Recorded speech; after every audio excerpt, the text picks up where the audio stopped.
Welcome back to Out of the Spotlight. I am so excited about this episode because it involves one of my favorite movies and characters of all time. Our next guest is an actor, musician, and songwriter, and has starred in so many classic movies and TV shows such as Buffy the Vampire Slayer, Walk the Line, and my personal favorite, Hocus Pocus. So let's see if he likes it as much as I do. Larry Bagby, welcome to Out of the Spotlight. I'm not really into the movie I did 30 years ago. I have no interest in it. And Zero. Dropping the mic. I'm telling you, you guys, y'all made history. And I mean, we'll get into that. But first of all, thank you so much for chatting with me, for joining us today. It's such an honor to have you on.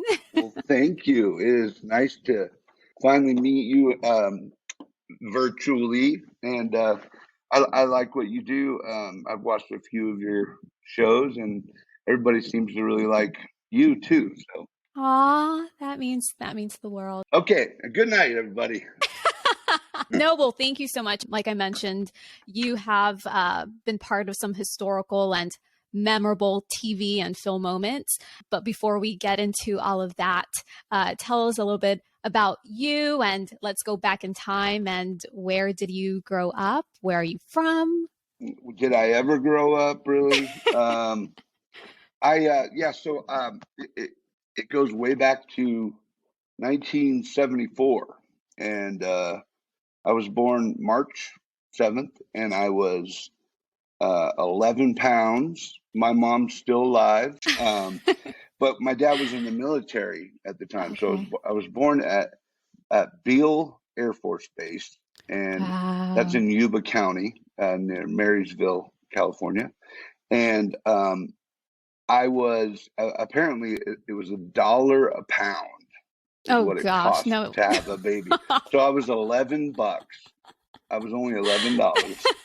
So that's where it all began for me. And then I must have cried and pooped my pants or something. My parents decided to leave. My dad left the military, and he moved us to Utah. Okay.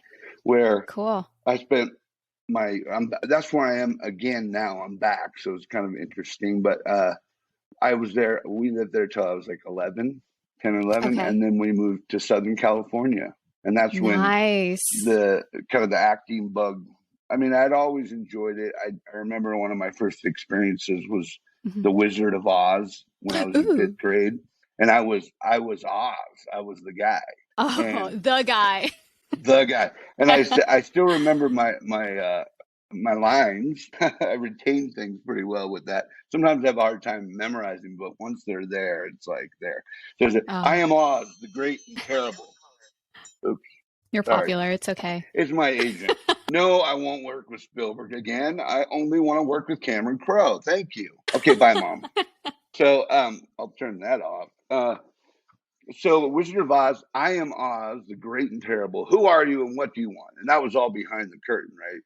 And then once I'm revealed, I get to sing. Once I was a man who worked for the circus and I lived in Omaha. Everybody, Omaha. Okay, yeah. So that was the first time I remember feeling like, this is kind of nice. I was clapping, and I'm like, ooh, that felt kind of comfortable. I kind of enjoyed that. And then when we moved to California, my dad was doing a career day for our church. I grew up LDS, Mormon, for those that don't know what that is. Look it up. I'm sure there's plenty of material out there on it. Anyway, so we went to this career day, and there was this little school called Hollywood Film School. Like, bring your kids and test screen them to see if they could be famous, or if they have what it takes. Right. So all my siblings went down there, and everybody started. We all kind of got going, but I really liked it and stuck with it. One of the managers and teachers there liked me, and he wanted to manage me. That's where it began as far as professionally. I was 12 years old when I started. So, and the first movie I booked was like 4 auditions in, and it was a sci-fi movie, and it was awful. What was it called? Do I dare say it? it wasn't like pornographic or anything. I was 12. It was called Invasion Earth. I remember reading about that. Yeah. And then in parentheses, the aliens are here. Oh. What's interesting about that was Robert Skotak directed that, and he had won with his team Academy Awards for special effects in Aliens. Oh, okay. And once we did the movie, someone else took over, and he wasn't happy with it, and you'll see why when you watch it. Sci-fi buffs kind of like it because it's a bunch of kids that get trapped in a movie theater watching old sci-fi movies like The Blob and all this, and then the aliens invade, and it's just stupid. But it was a great experience, and it got me going. Yeah. And did you do any commercials before that, or was it straight to you did? You've done your research. Absolutely. And I love learning about that because even like now when I watch TV and there's commercials and I see kids, I'm like, I wonder if this is the beginning for a few of these kids that are in commercials. So I figured, yeah. Yeah. I did. Well, you tell me, is there anything you remember about what I did early on? There was one. What was it? I'm trying to remember. It had to do with food. It was a restaurant. I did a lot of restaurant. I mean, yes. Clearly, I like to eat. For KFC, could have been Sonic. I did some Sonic commercials back in the day. What else did I do? Sizzler. So yeah, I think that's the one I watched. Yes. That was my very first commercial, I believe. Either that or I did a Safeco insurance spot, which might be out there too. Now that with YouTube and we can find that. You can find it, right? I'll have the Out of the Spotlight social media do it. They'll dig it up. and we'll post it. I mean, it may be some of this stuff may be on my YouTube channel as well, but the Sizzler commercial was interesting because I was very young. I was excited. I remember the audition. My mom was there with me because she would drive me to all my auditions. That's how long she's been in it too with me. And she would sit there and be like, "Don't say your part too loud. You don't want those other boys to steal your act." Competitive, very competitive. Good job, Mom. But I remember Jason Hervey. You know who he is?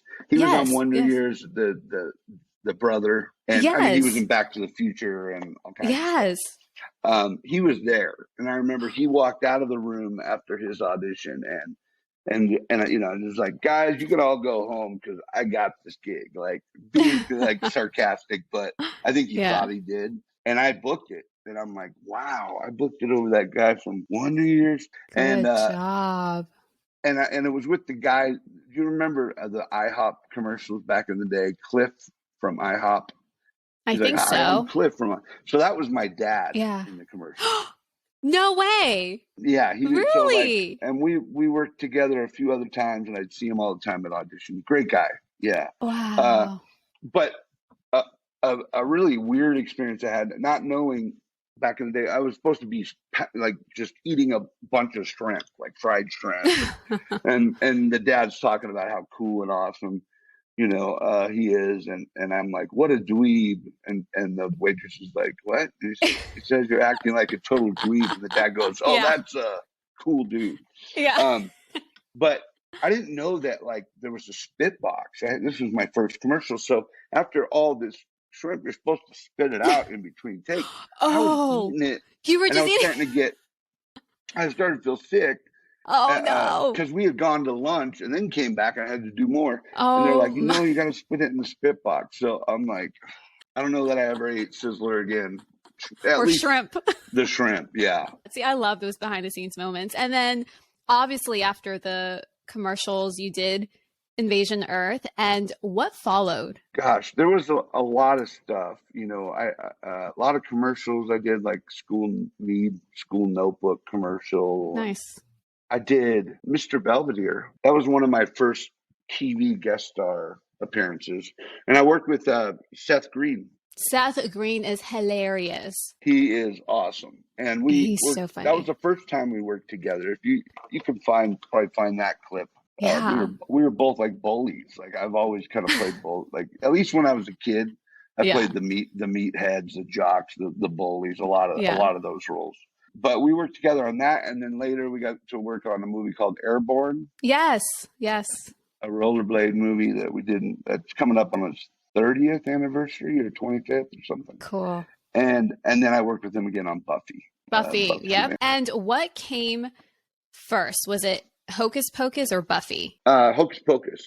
Quite a few years before. I was like 16 or 17 when I did Hocus Pocus in 1991. I think we started that film, or 92. It came out in 93. And July of all months, not even October. It was competing. I guess competing. They didn't want to compete against Nightmare Before Christmas, but they didn't mind competing against Jurassic Park. Apparently, small budget, indie, just Jurassic Park, little indie dinosaur film. And listen, it's October, so it is the perfect time, obviously, to talk about this legend of a movie. And I mean, you guys literally made history. I mean, you changed history. So what was the audition like? Do you remember what it was like preparing for this?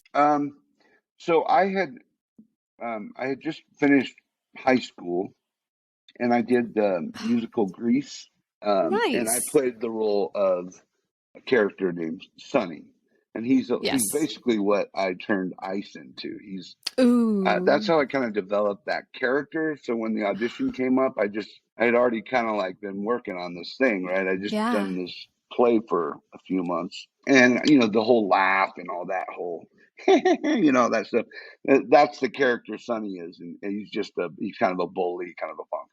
So the audition, I just prepared that way, and I remember reading and then not hearing anything for at least 2 weeks, maybe even a month. It was like, usually you're just like, you got to let it go, because if you don't hear anything, and then, within the week, usually you didn't get the role. But apparently they had gone on a nationwide search. They went to the big cities, New York, Chicago. They were looking all over, because it was a bigger Disney film for the time. And then I got a call back, and I was really excited. And one of the biggest things I'd ever done or read for at the time. And when I got there, Tobias, my buddy, was there, and it was just him and I doing a chemistry read. And so we worked on it a little outside, and then we went in and we hit it off right away. Like we got each other, and it was like there was a yin and yang, kind of a Laurel and Hart, whatever it is. Siegfried and Roy. You just nailed that's the word that fits y'all, yin and yang. Absolutely. Yin and yang, so y'all had not met before, right? Y'all met there at the No, not in this life, but we may have met prior. Different. We were definitely old soul buddies. Yeah. So we did the read, and then they went out of the room, and we were just sitting there, and Tobias remembers me like doing, because I was like 90s. I was like, did a little break dancing. He remembers me like doing a headstand, like a spinning headstand. Oh, hello. Yes. He's like, because I was excited. That's when he knew he liked me. So yeah, then it was like we were off and running. The next thing we know, like I'm sitting in a chair down in LA at a barber shop getting the word Ice shaved in the back of my head. Speaking of which, look at that. No way. That is so cool. Somebody made that for me. Some guy at one of these That is cons. Sweet. He made it he had us take some pictures. We signed some stuff. And the next morning he comes back and he's like, I stayed up all night like making this. Oh, that's so kind. And that is such cool work. It's like a little Lego. Yeah. With ice on the back. That is, I'm telling you, the love. Yeah. Whenever I guess you got the role. So is that something they told you that they wanted you to do ice on the back? Yeah. Oh, that is. And did you know about the cast? Like, did you know who else was going to be in the movie? Yeah. I mean, we knew Bette Midler. I think we'd already heard that Sarah, Jessica Parker, and Kathy, Nate, Jimmy were involved. But outside of that, really didn't know, who anyone else was at the time. And you're such a nice person. So was it hard getting into don't character? Jump to conclusions, I know. You haven't been married to me. Okay, well, You're sort of nice. I'm nicer than my characters. You became a person that stole candy from kids, so... Yeah. Did you catch that, by the way? Have you seen Hocus Pocus 2 yet? I did, yes. So did you catch any of there were like two references to the bullies. Did you hear those? No, no. Yeah, they're kind of throwaways. Okay. The first one was when the magic shop owner is talking about the night that he saw that went down when he was a kid. He goes, "I was trick or treating and some kids stole my candy." Yes. Oh, I did. Yeah. Right? Yeah. And then the other one was when Bet and they're out in the forest, and she's like, how do we do this? How do we, what we do?" And she said, "Oh, well, the sun was coming up, and the boys were in the cages." She said, Oh, I didn't hear that part. "Yeah." I did not hear I that. had to go Oh, back because somebody told me, and I'm like, yeah, it's so yeah, thrown away. There's a couple yeah. little subtle drops about the original cast and what happened, Hmm. but I Yeah, was yeah. really disappointed they didn't bring us into the We picture. all are. We all are. Mm. At first, I thought, it was just me, but then I went back, obviously, social media. You can read all the fan comments, and everyone is saying the same thing. Like, in some way, shape, or form, I feel like they should have involved you guys. They should have. I mean, there's so many ways. Like we've all talked about it because we've been doing these Comic Cons together, which has been so fun with Omri and Vanessa, who played Max and Allison. Thora is not really doing so much of that. She's directing films and stuff now. But Love Doug Thora. Doug is out with us all the time. In fact, we got our appearance agent through Doug Jones, who played Billy, and he's amazing. And he's in the second one, and he's great. Like he's the only one that made it. But it was all the immortals, right?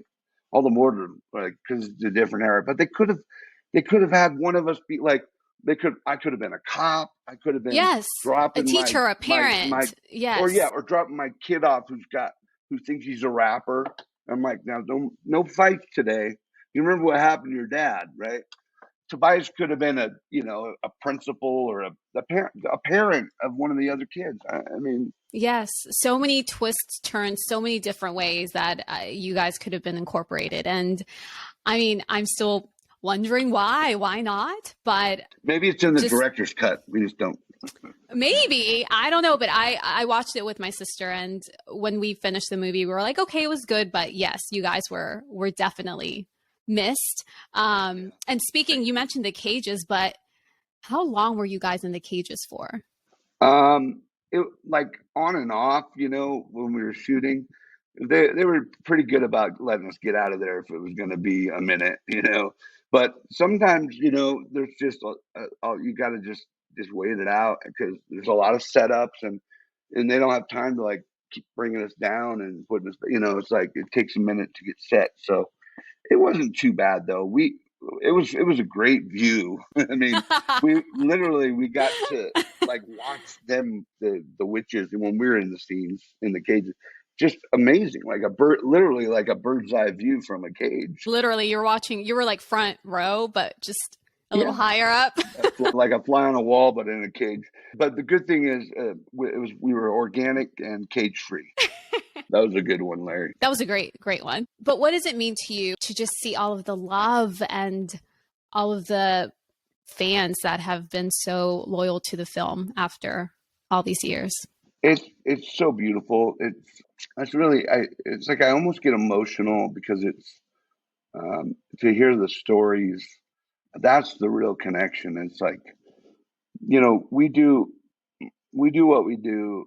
We like enjoy the art of it, but the bigger picture is you don't know it at the time, but some of these things that we've done and been a part of, which we're so grateful to be part of, like pop culture and anything really, and what it means to the fans and like how it connects to their families and their parents that they watched it with, and now they're watching it with their kids or grandkids now.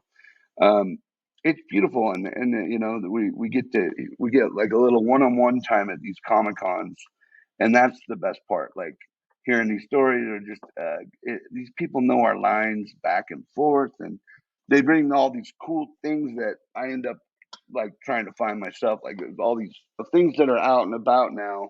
It just keeps getting bigger, which is crazy. But it's fun to have that, and we've gotten to do these panels where Yes. it's like we're like rock stars, and we have an audience, You and are. You guys are. and they just want to hear the stories, and it's so fun to share. It really is, and I'm so blessed. I mean, all of us are, and we all remain close because it was such a good experience for us all. And did you ever imagine it would be this big, this huge?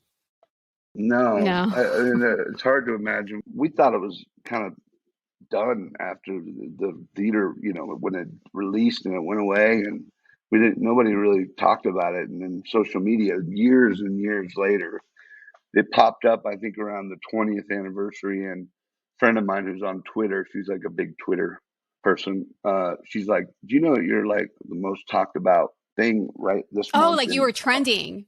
Yeah. Yeah. On Twitter, Hocus Pocus Cool. was. And then from, after that, like every year after just seemed to get bigger and bigger. And then we did that cool 25th anniversary, the freeform thing.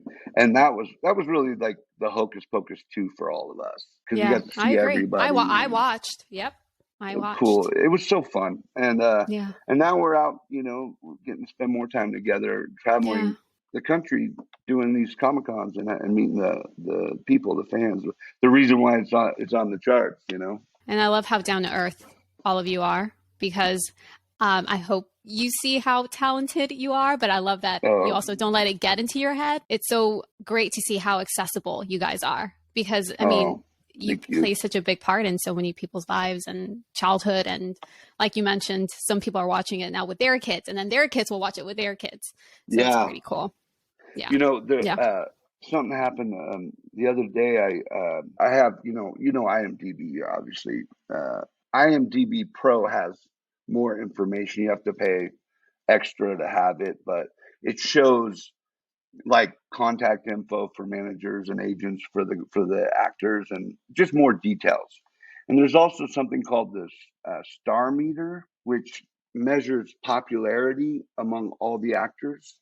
So if you're like number one, you're the most popular that day on all of IMDb.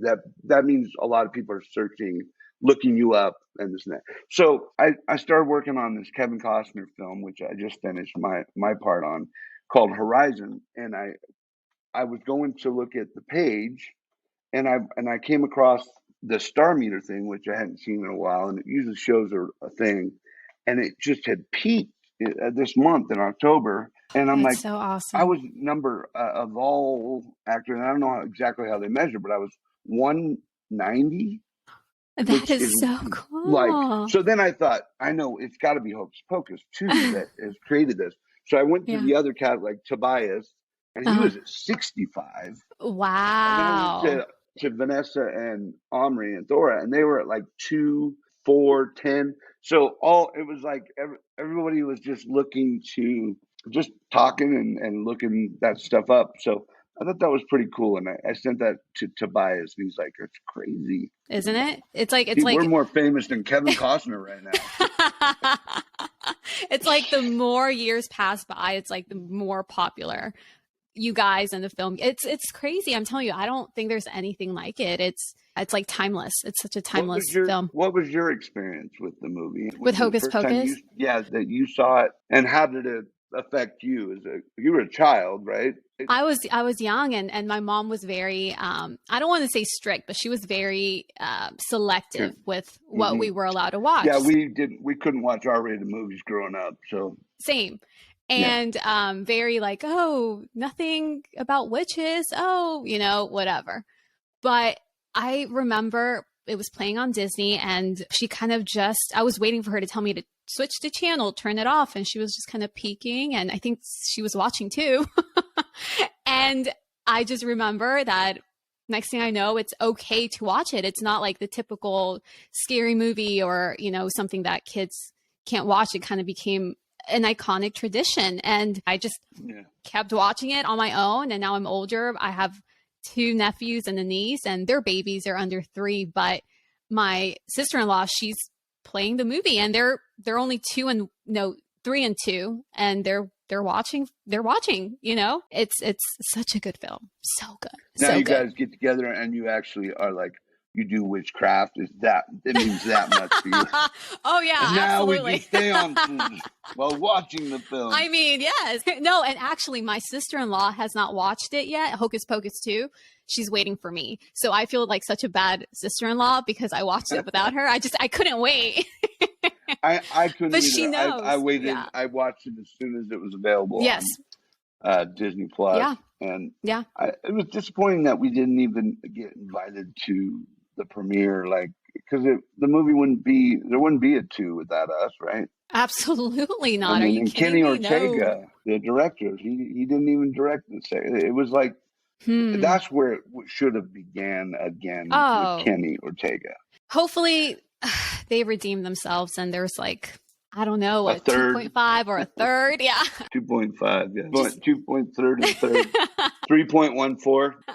No, there should be. So we'll keep our fingers crossed. If they're listening to the people and to the fans, they're gonna do something about it. I'm hopeful.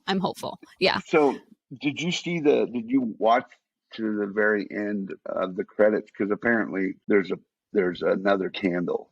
So at the very end, after the movie's like all the credits roll, there's a little teaser. The cat jumps on a box and it says Black Flame Candle number 2. Oh, that's interesting. How it ends. And you see the eye. Do you think that's a teaser? I think so. I don't know.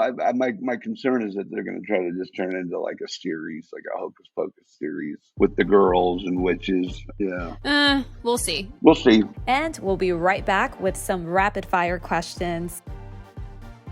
So we're going to stuff it up. Okay. Let's do this. Okay. First question. Favorite Halloween movie? Hocus Pocus. Candy corn. Yes or no? No.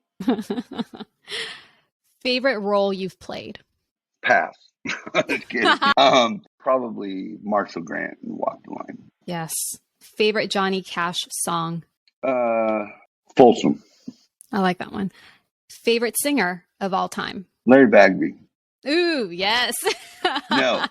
I'm gonna go with can I say the Beatles? I just though as a group, I liked all their voices except for Ringo's, but he seemed like a nice guy. And a close second would be, second, third, Elvis, Michael Jackson. Ooh, I will add Freddie Mercury in there. Very good. If you were in trouble, which Sanderson sister would you call upon? Sarah. She's my favorite. I love her. Love her. Of course, she was poking me in the cages. We had a special little romance. So the poking, was that scripted or was that off script? Oh, I just suggested it. Yes. I think I don't know that was in the script. That's a good question. I found I have a script somewhere in my garage. Tobias happened to find his recently. Remind me, I'll send you a few pages of our scene, and it's pretty close to what's in the movie. Even the description of Ice, like it says, he's a mouth breather. So all that's there, Yeah. Maybe you can learn to breathe through your nose. Oh, I love that. Oh, look, speaking of which. Oh my God, that is so, you have the coolest stuff. This girl made these, and I've been trying to get people to go and buy them from her because they're so cool. They're a little bit pricey, but they're nice. Look at it's cool. Oh, look at that. It's got stripes on the sleeves, purple. And her says Ice. Her thing, there's a cool color, right? So all of her designs are in these colors like this. Okay. But she's on Instagram as I was going to say, let's tag her. We will tag her. Yes. Pretty nobody. Tag. I'm going to order a shirt from her. I promise I will. I would love it. She's sending me a few more because I've been promoting them. So. Okay, this is probably one of the most important and serious questions I've ever asked anyone. Okay. Who kept the sneakers? Was it you? Was it Omri? I kept one. Shut up. No way. No. Someone sent me this, and which was this little girl, and she signed it for me. Uh-huh. It's that's the closest sweet. thing we could find online to the cross trainers. And I have both of them, but I can't find the other one right now. But I Wow. actually did pull this up for you, so like, Oh, but I don't know who we don't kept know those where the for cross real. trainers are. Okay. Maybe They Omri might has have them burned and he up in hasn't the. told you. He kept. Well, he owns the tie dye shirt. That was his. Oh, cool. Now it's like every time I go on his, I try to take something. I don't try to steal anything, but use. Because people love that. And you never know what these movies are going to do later, if anything. But I didn't collect. You don't ever really get to keep any of your stuff because if they do reshoots, you gotta have all the wardrobe and stuff. So Disney has it. The good news is we're still working. Like all of us, that's what's crazy too. Is like it's not like we're not in the business anymore. We've all stayed in it mostly, and it's been great. I mean, and we've done other things that people are now know. Like whatever happened to, and now they can find it and see us in other things. So I mean, here's the thing. You did a lot, after that, from Buffy the Vampire Slayer to Walk the Line, which is music related, which is what I do want to talk about too, music, because you have such an amazing voice and thank you're you. just such a great musician with guitar and everything. And I'm so grateful that you sent me a few clips. I can't give it all away, but you're so good. Thank you. I think now we have to talk music because you're very talented. So, how did you get into music? Was it something that you also liked when you were younger, along with acting? My dad played music always. He was a really good accordion player, Oh, cool. which is not the most popular instrument in the world. Him and Weird Al Yankovic and Lawrence Welk. There was an old joke about the guy's like, man, I left my accordion in my car when I went in to eat, and I got back out there, and my car had been broken into, and there were two more accordions there. Oh my God. I like I that. know the words. Um, but anyway, so my dad played music, and that's how he helped pay to get himself through college. He went to UCLA, and so he had this cool little dance band that played like a lot of like church dances through like the Mormon LDS circuit. They used to have before DJs. They'd have like live bands. So we did a lot of that stuff. They were great, and we learned. Me and my brother and sisters learned all the great music from my mom and dad. My mom's actually she's got great taste in music, and she's musical too. She's she's probably more on my acting side. She's real outgoing, and she's a sweetheart.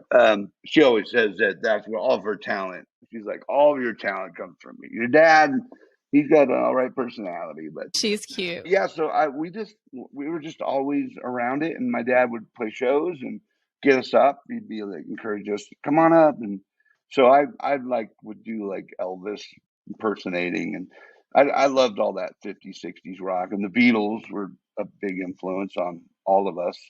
And then as I got a little older, I always sang and did choir and stuff, but I didn't know I had this songwriting ability in me until I learned how to play guitar just out of high school.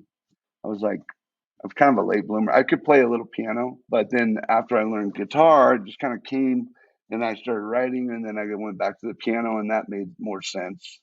Just after it was just a process, and then my worlds collided, with Walk the Line, where music and I didn't know how to play upright bass, which I did in the movie, but I learned very quickly. Good job. Good job. Yeah, Yep. yeah. Of course, I love as that. an actor, you're like, can you ride a horse? Yeah. Can you, whatever. You I'll do it. learn. I'll do Yeah. whatever it takes. That was the beginning, and then when I did Walk the Line, I was working around all these great musicians that could act, and then there were, obviously Joaquin and Reese, actors that could play and sing, and I was also an actor that could do both. And so when I got home, I started recording my own stuff again, and self-released, produced, I don't know, 6 albums that are online, and we've got like 2 or 3 more. Just so much material.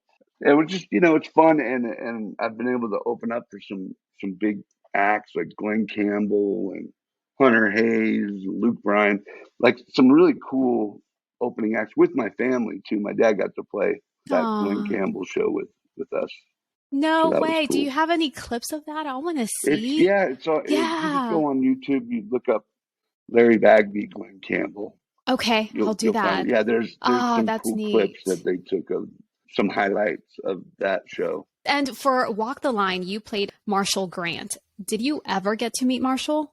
I did Oh, several times. It was after the movie because they didn't want us really interacting with. Yeah, Jim Mangold was like, I don't want you impersonating any of these guys. Like, just do your take on it, do your research. But what just needed to be about these young musicians that were coming up. But once the movie came out, like I got a great. I mean, one of the nicest compliments you can get is somebody that you portray says you did a good job portraying me, which felt really great. And then, believe it or not, I met him a few other times, and then I got to know some of Johnny Cash's relatives, and they invited me out when Johnny wow. Cash's house was being dedicated in Arkansas. Dias, Arkansas, is the home we grew up in. They're like making a historic, landmark. And so they were raising money at the college there in Arkansas for the house and for the foundation. And so Chris Christopherson, George Jones, Johnny Cash's daughter Roseanne, Steve Earle, I think was there. Amazing, right? And then Marshall shows up out of the blue, and he was staying in the same hotel, and we were supposed to do the show the next day. And that night when we were talking, we were just reminiscing, and he was with Roseanne, and they were all just talking about Johnny, and he felt kind of tired and dizzy.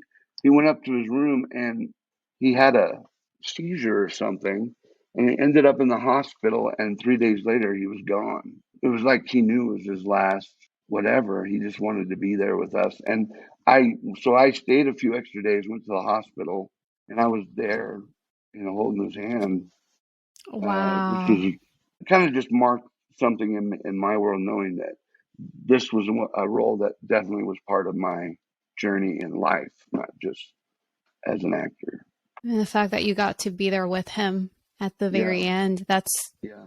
so poetic. And Wow. thinking of that I have no now, idea. that moment, in some ways, I think also prepared me for when we lost my dad. It was very similar, being there at the bedside, him not responding, but knowing that he's maybe there but not there, but okay. So those moments are part of our lives, right? And you do have a song dedicated to your dad. You kind of mentioned. Yeah, he was always such a fan of my music, and I would always play him the new tracks, and he'd listen to his headphones, turn it up real loud, and then he'd be like, that sounds real full, it sounds nice, but I really like it. He got a kick out of. He was a great musician, but he wasn't much of a songwriter, so I think he admired that aspect of it. But yeah, the song "Lonesome Highway," he always loved it, and he would always say, I picture you opening up, with that song, or I think the other one was That My Home, to like a crowd of 50,000 people or something like. So I still have that dream. We're keeping it alive. But so this video, I finally got it made, and part of the video, the concept is I'm kind of chasing myself, trying to, fighting the demons of life, whether it's women or drug or alcohol, gambling, whatever, those addictions. And it's me kind of chasing my old self down. That's the concept of the video, and killing the old me to begin the new journey. And so at the end of the video, I thought, well, my name's my dad's name. I'm the third. He's Junior Lawrence E. Bagby. He's Lawrence E. Bagby Jr. So I made the last shot of me like down at the grave, and Grave. it's his grave, but those that wouldn't know that until they see that it's Yeah. dedicated to him. This music video is premiering October 24th. That's the plan. Yeah, we're gonna That's try the to release plan. it. That's the date. Okay. That's the day 2 years ago that my dad passed Yeah. away. We did something really cool though. Something that happened for me with Hocus Pocus that was pretty magical was we ended up having my dad's memorial on Halloween because he passed away on the 24th. So we're like, let's just do it on the 31st. My niece and nephew, well, I guess it'd be my niece's husband. How do you say that? Your My niece's husband. would Ooh, be what is my that? nephew-in-law, maybe. Nephew-in-law? Yeah, Yeah. we were talking about. Yeah. Anyway, they rented out, like, bought the whole theater out after the memorial. The whole family, like everybody that was there, which was my mom, everybody that came in. But with COVID restrictions, some of that was tough. But all of us went and watched Hocus Pocus after, and we knew, like, my dad would have loved that, like being with his family. So it was a really nostalgic, nice way to kind of close a tough day. And so it was cool. And so that's Hocus Pocus means something more to me now in that regard. Like I mentioned earlier, it's such an honor. You sent me the music video, and I'm telling you, all the listeners, viewers, please, you're going to really like it. It's so deep and good lyrics and vocals and the music. Thank you. Yeah, and I should mention it was directed by good friend of mine now, Ryan Little, who directed me in a few movies. He cast me in the movie Saints and Soldiers, which won a lot of independent film festival awards and stuff. It's check it out if you haven't. It's a great film. And then he also cast me in Forever Strong, which was a movie about rugby with Sean Astin, and we did a few other films. He's like, and so he just did me a favor, and I so appreciate it because the guy, he knows how to make movies. So he helped me come up with the concept and shot it and directed it for me, and it looks beautiful. It's good to have nice friends and talented Yeah, friends, for sure. yeah. And you mentioned rugby. Do you know rugby? Like, do you understand it? I can pretend to. Guilty. Shuck forward, shuck forward. Yeah, we had to learn a bunch of terms. I was a coach in the movie, one Oh, of the that's so. assistant I coaches. haven't So seen it. I haven't seen it. I need to. you like rugby? So I covered rugby. So that's why I'm laughing right now, because I got a phone call. So my sister-in-law, she's from South Africa. So she grew up with rugby like everywhere. And she would mention rugby. Her dad coached, but I was with her when I got a phone call from the Houston rugby team. They were like, "Hey, Steph, we have a game this weekend. We were wondering if you would want to sideline report." And in my head, I'm like, I've covered soccer, so I know, I'm like, maybe I can pull it off. And I'm just like, I'm all about just say yes and learn, Yeah. like do what you can to just, so I was like, yeah, I'll do it. And as soon as we hang up, my sister-in-law goes, "When they score, it's called a try." And I'm like, okay, I got it, a try. And I ended up sideline reporting a few games. And just like you said, I kind of pretended, I tried learning. And it was fun for me. I love talking to people. So it was like the players, like, how exciting was it to win? Or that try was so cool. How did it feel? Yeah. What do you But it's mean hard. try? I was working hard. I was more than trying. Nice try. Yeah. Yeah. Yeah, nice try, but no cigar. Yeah. So The rugby thing's cool. Also the whole, like, the haka. oh They do yes. that, Oh, yeah. It's like yeah. Polynesian, New Zealand So thing, cool. Yeah. So Yeah, awesome. that is pretty powerful. They call upon their ancestors, to help them, which I think we all have that. We should, yes. Man, just talking to you, I'm like, you've done so many roles, so many things. So what is the best advice that you've received while working in the industry, which you've been doing it for a while now? Yeah, man, there's been a lot of great advice along the way. Something I learned that helped me kind of get to another level, or at least advance in working harder as an actor, is with Joaquin Phoenix, watching him and his dedication and hard work to the Johnny Cash role. He was just surrounded by like he had Johnny Cash stuff everywhere at his house and in his car, like listening and just soaking it all in and just preparing it to the point where you only have so much time before you start to shoot something, right? Uh, and then once you go in, after you've done your homework, just let go and don't think about any of that, and then and that's when the moments happen. But if you haven't done the homework, which is the work, then you can't, you forget lines. You just because you don't, it's not all there. You haven't done your work. So that was a good lesson. And then also just sticking to your standards. Like as a kid, I was real careful with the things that I would portray. I didn't want to, like, I didn't like the idea of like portraying drugs or alcohol. Like, I was not comfortable with even pretending to smoke, you know. And Hocus Pocus, actually, the original script, that we were smoking cigarettes in the graveyard, and they changed it because I wasn't comfortable with it, which I think works way better because it's a Disney film and you're kind of promoting that kind of stuff with kids, right? So some of that stuff really helped me. You stood your ground and they made the change. Yeah, and sometimes that didn't happen. I remember I booked a role with Kirk Cameron, who was real popular at the time, and it was like a drug. It was an anti-drug campaign, but they wanted me to like pretend to smoke weed, and I just wasn't comfortable, so I didn't get the role. They just said, "We'll find somebody else." You know, they had to get it done, but along the way, that's been great. And then having a good support system. My family's been awesome. It's such an up and down world.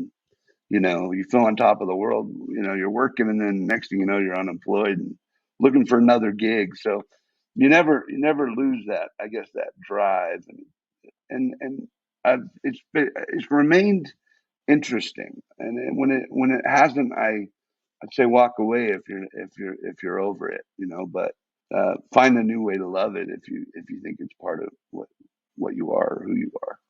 I love that. And what advice would you give to aspiring actors or musicians out there?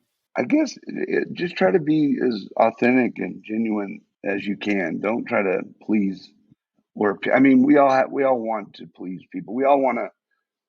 I mean, you know, there's trends and you know sounds and music, and but the more you can just kind of do what you feel and trust your instinct is probably right for you. At least people will, if even if they don't agree with it, they'll be like, "That's genuine and that's authentic." That's you know, I would say that's the most important thing is just be you, whatever that is, and don't be afraid to do something different. I like that. And speaking of different, I have to ask this. What is the craziest thing that someone or a fan has done or given you or said to you? That's interesting. Okay, well, something happened the other night that I actually posted about, and I got a text from this fan, or you know via Instagram, and I looked at part of it, so it showed that it was seen, and the first part of it, the message was I came across you quoting your lines. I put up a video that got a ton of views of me watching myself and quoting Hollywood, the shoes fit great, you know, just that little moment. And he saw that and he wrote this nice message. He said, I just reminded me that I used to quote you as a kid, and I just had a baby, a boy, and when he's old enough, I can't wait to share this film with him and your character. So I didn't respond. I meant to, or something. I got distracted. Maybe I fell asleep. I don't know. Like 6 hours later, I get a message that says, I thought you were down to earth. It seemed that way, but clearly you're just a douchebag.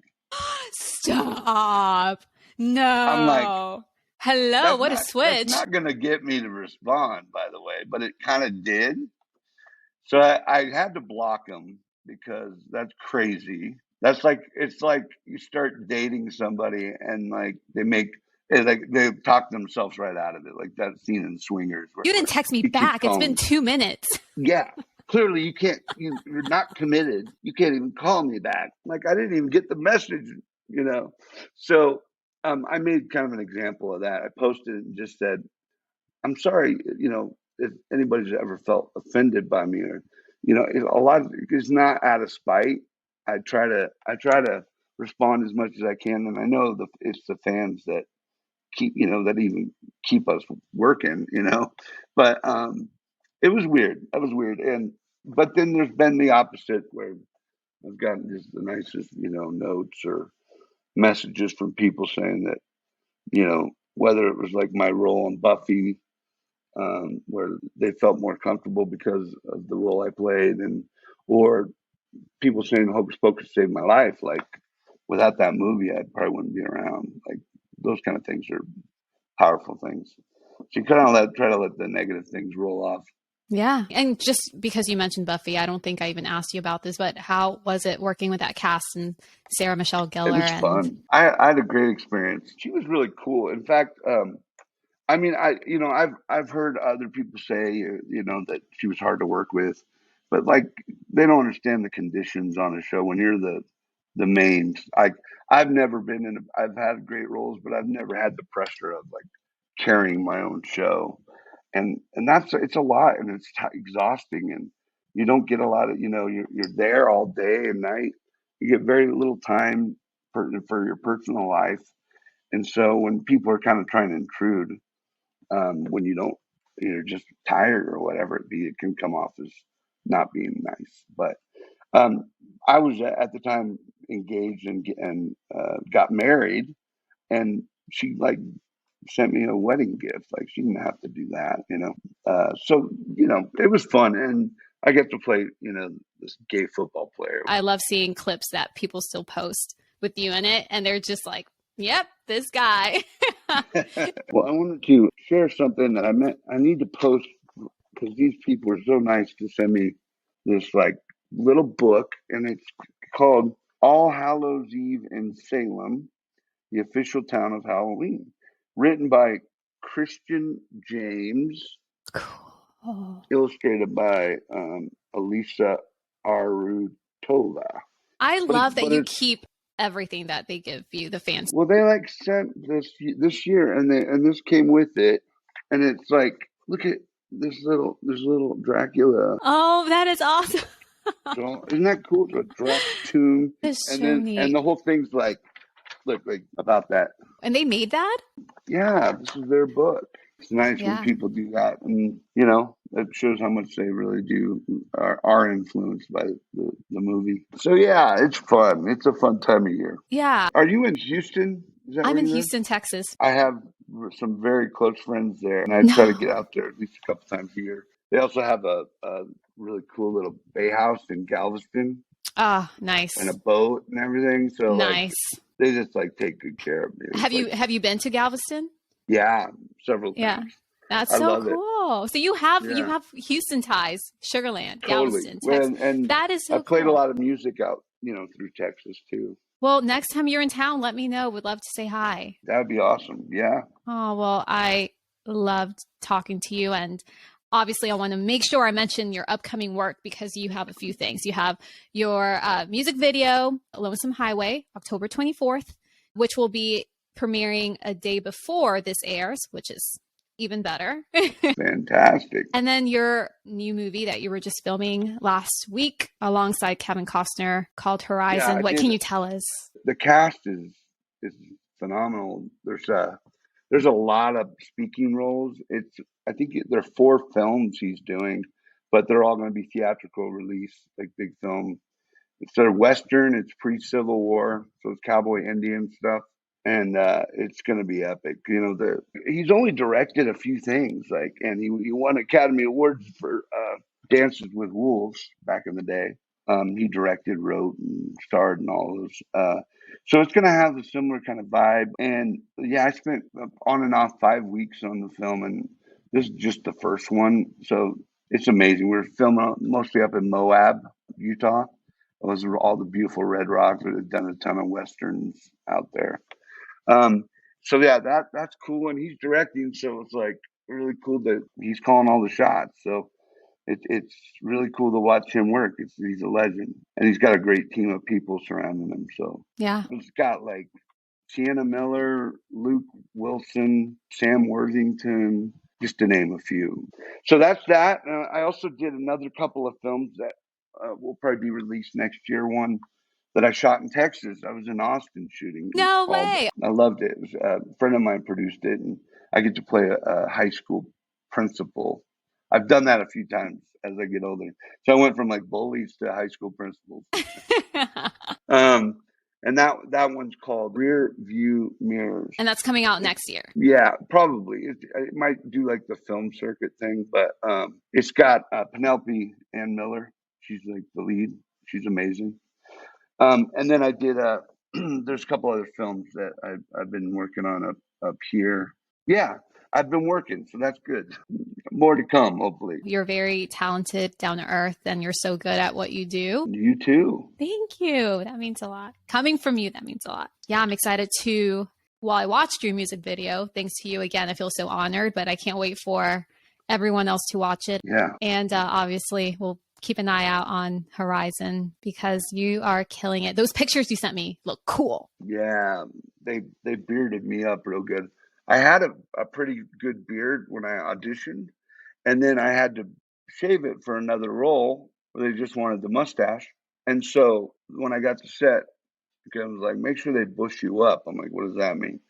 I had like full red beard. It looks great though. It looks legit. I mean, they use a piece of yak hair and they just use one strand at a time and then they curl it to make it look like it's growing out of the face. Yeah. It looks real. I'll say that It does, much. right? Yeah. I'm thinking about going for that look.